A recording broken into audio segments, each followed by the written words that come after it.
AD 632 March 9 ശനിയാഴ്ച 1,00,000-ൽ പരം അനുയായികളെ സാക്ഷി നിർത്തി അറഫയിലെ ജബലുറഹ്മയിൽ വെച്ച് പ്രവാചകൻ ജനങ്ങളെ അഭിമുഖീകരിച്ചു.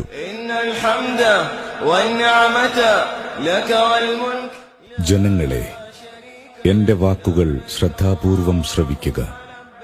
ഇനിയൊരിക്കൽ കൂടി ഇവിടെ വെച്ച് നിങ്ങളുമായി സന്ധിക്കാൻ സാധിക്കുമോ എന്ന് എനിക്കറിയില്ല. ജനങ്ങളെ, ഈ മാസവും ഈ ദിവസവും പവിത്രമായതുപോലെ നിങ്ങളുടെ രക്തവും ധനവും അന്ത്യനാൾ വരെ പവിത്രമാണ്. തീർച്ചയായും നിങ്ങൾ നിങ്ങളുടെ നാഥനുമായി കണ്ടുമുട്ടുക തന്നെ ചെയ്യും. അപ്പോൾ അവൻ നിങ്ങളോട് നിങ്ങളുടെ കർമ്മങ്ങളെപ്പറ്റി ചോദിക്കും. വല്ലവരുടെയും വശം വല്ല വിശ്വസിച്ചേൽപ്പിക്കപ്പെട്ട ബാധ്യതകളുണ്ടെങ്കിൽ അത് അതിന്റെ അവകാശികളെ തിരിച്ചേൽപ്പിച്ചുകൊള്ളട്ടെ.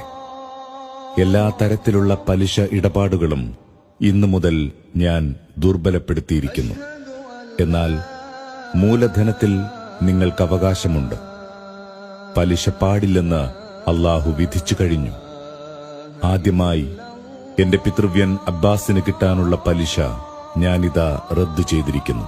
അനിസ്ലാമിക കാലത്തെ എല്ലാ കുടിപ്പകയും ഇന്നത്തോടുകൂടി ദുർബലപ്പെടുത്തിയിരിക്കുന്നു.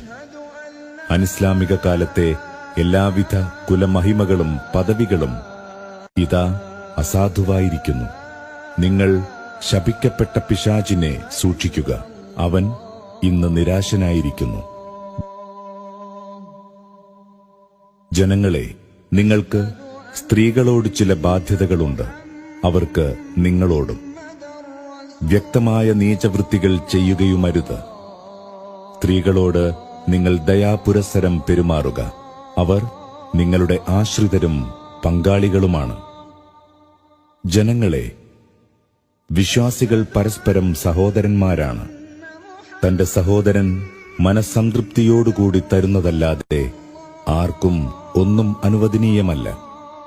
നിങ്ങൾ അന്യോന്യം ഹിംസകളിലേർപ്പെടാതിരിക്കുക. അങ്ങനെ ചെയ്താൽ നിങ്ങൾ സത്യനിഷേധികളായിത്തീരും.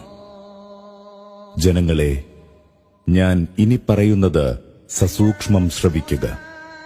നിങ്ങൾ ഈ പ്രപഞ്ചത്തിന്റെ സൃഷ്ടാവും പരിപാലകനുമായ അല്ലാഹുവിന് മാത്രം ആരാധനാ വഴിപാടുകൾ അർപ്പിക്കുക. 5 നേരത്തെ നമസ്കാരങ്ങൾ മുറ തെറ്റാതെ നിർവഹിക്കുക. റംസാനിൽ നോമ്പനുഷ്ഠിക്കുക.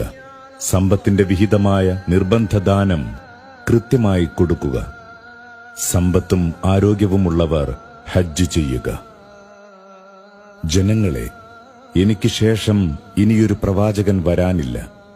അതുകൊണ്ട് ഞാൻ പറയുന്ന കാര്യങ്ങൾ വ്യക്തമായി ഗ്രഹിക്കുക. വ്യക്തമായ 2 കാര്യങ്ങൾ ഇവിടെ വിട്ടേച്ചാണ് ഞാൻ പോകുന്നത്. അത് അല്ലാഹുവിന്റെ ഗ്രന്ഥമായ ഖുർആനും അവന്റെ ദൂതന്റെ ചര്യകളുമാണ്. നിങ്ങളത് പൂർണ്ണമായി പിൻപറ്റുന്ന പക്ഷം നിങ്ങൾ ഒരിക്കലും വഴിപിഴയ്ക്കുകയില്ല. ജനങ്ങളെ, നിങ്ങളെല്ലാം ഒരേ പിതാവിന്റെ മക്കളാണ്. നിങ്ങളെല്ലാം ആദമിൽ നിന്നുള്ളവരാണ്. ആദമോ മണ്ണിൽ നിന്നും. അതിനാൽ അറബിക്ക് അനറബിയേക്കാളോ വെളുത്തവന് കറുത്തവനേക്കാളോ ഒട്ടും ശ്രേഷ്ഠതയില്ല, ദൈവഭക്തിയുടെ അടിസ്ഥാനത്തിലല്ലാതെ. ഞാൻ ഈ സന്ദേശം നിങ്ങൾക്ക് എത്തിച്ചു തന്നില്ലയോ? ജനങ്ങൾ ഒന്നടങ്കം പറഞ്ഞു, തീർച്ചയായും. പ്രവാചകൻ ആകാശത്തേക്ക് കൈയുയർത്തി, അല്ലാഹുവേ, നീ ഇതിന് സാക്ഷി. അറിയുക, ഈ സന്ദേശം കിട്ടിയവർ കിട്ടാത്തവർക്ക് ഇത് എത്തിച്ചു കൊടുക്കട്ടെ.